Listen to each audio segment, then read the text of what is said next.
Жеті қазына қазақ халқының дәстүрлі дүниетанымында киелі, қастерлі, аса бағалы деп есептелетін жеті нәрсені білдіретін ұғым. Бұл ұғым халықтың өмір салтына, таным түсінігіне, салт дәстүріне байланысты қалыптасқан. Мен ер жігітпін, ел қорғайтын намыспен, абыройдың иесімін. Тура жолдан тайынбайтын, жақыныма пана болатын азаматпын. Мен сұлу әйелімін, отбасының көркі, шаңырақтың ұйытқысы. Сұлу әйел дегенде тек бет көркі емес, оның жан тазалығы, ақыл парасатын айтады. Білім адамзаттың дамуындағы басты күш, ал ілім оның терең, жүйеленген түрі. Барлық істің негізі. Жүйрік ат батырдың серігі, елдің қорғаны, ер жігіттің қанаты. Құмай тазы, аңшылықта серік болатын асыл ит тұқымы.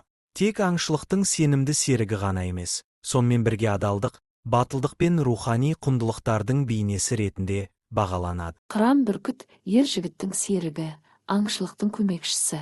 Ол аспанда еркін ұшып кең даланы бақылап отыруы арқылы халықтың ерлігін, қайсарлығын және болашаққа сенімділігін бейнелейді. Қазақ даласында жауға қарсы тұру, туған жерді қорғау үшін қару қолдану ежелгі заманнан бері қалыптасқан дәстүр. Берен мылтық сол дәуірдің батырларының қолында болған, олардың ерлігі мен қаһармандығының айнасы ретінде есте сақталады.